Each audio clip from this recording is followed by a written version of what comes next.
Good afternoon, everybody. It is Dan Krueger from DK Fitness, where we help people achieve their fitness and weight loss goals in fun and sustainable ways through optimized nutrition coaching. And today I'm going to help you out with a topic that I get quite a bit from potential clients and clients as they start to come on board before they really know the drill.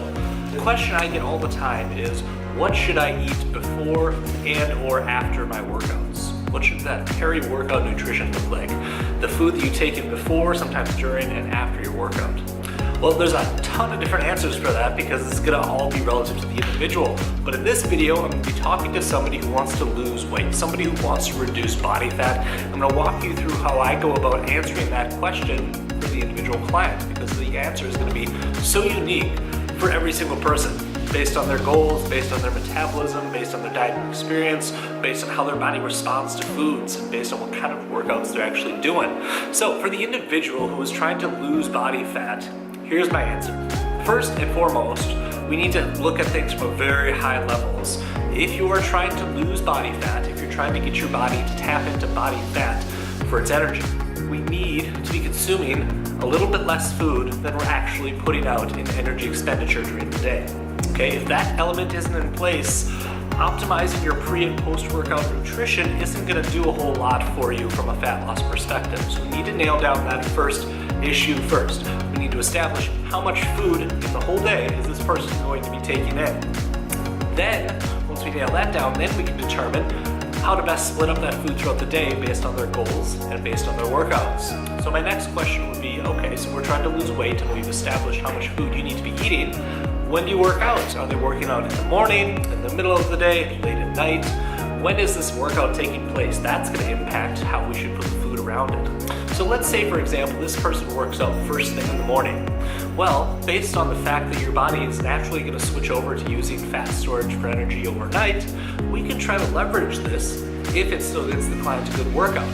So my first question would be, okay, Mrs. Client, so you're getting up and you're working out first thing in the morning and you want to lose body fat. Have you ever tried working out without eating anything beforehand? Have you ever tried working out fasted?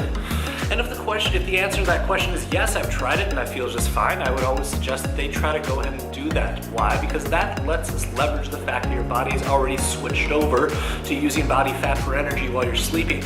And it doesn't make us switch back to glycosis, which is using glycogen or stored carbohydrates for energy, until you start eating again for the day. So I always try to leverage that. Now, if that person tries to work out fasted and feels like garbage, then the marginal benefit of that energy pathway is kind of lost, okay? I want people to have an excellent workout. That needs to take place.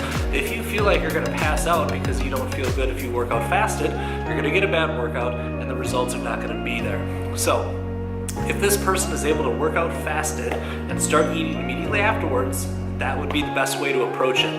Now, if this person doesn't feel good working out fasted, then I would start to ease in some calories, just enough to get them through the workout so they can perform. So I would suggest that we start off by introducing some sort of protein source and see if that gets the job done. This could be a whey protein that's going to get digested nice and quickly and won't cause much discomfort by way of a lot of volume coming in.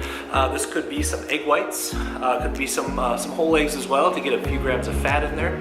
Something light. You don't need a ton of food if you're going to be working out for 45 minutes, especially if your goal is weight loss. You basically just want enough food to give your body enough blood sugar so that you feel good while you're working out.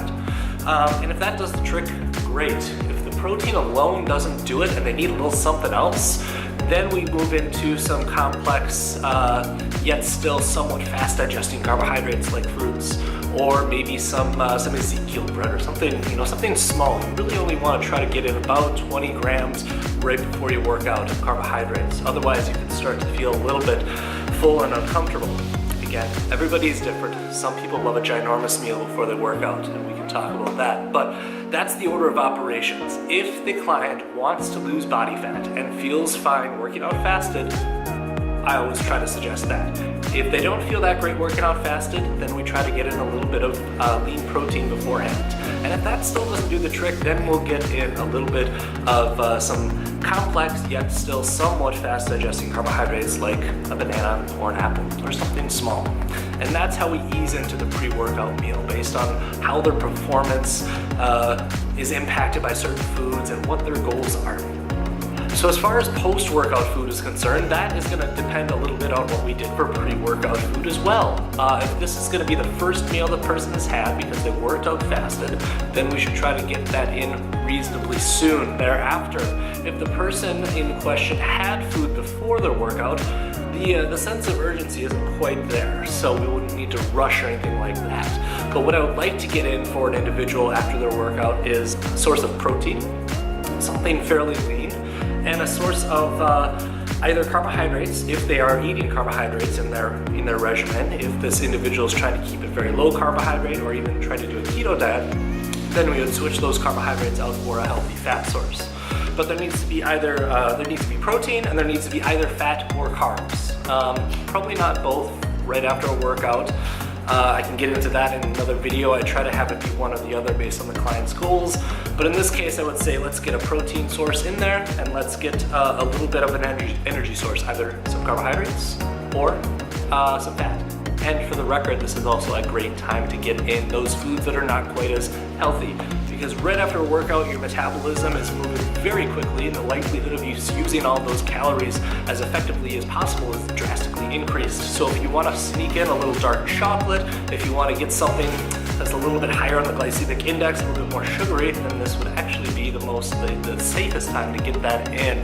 I hope this helps clear up some of the confusion over what to eat before and after your workout. And most importantly, I hope this helps you realize that that actually isn't the first thing we need to be asking ourselves. We do need to start quite high level, nail down how much food's coming in the day from a whole, and then what will be most optimal to eat before and after the workout.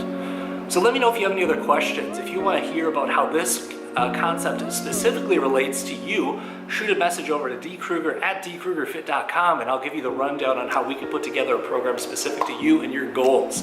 And if you want to see more free content just like this, cruise over to dkruegerfit.com. I will see you guys in the next video.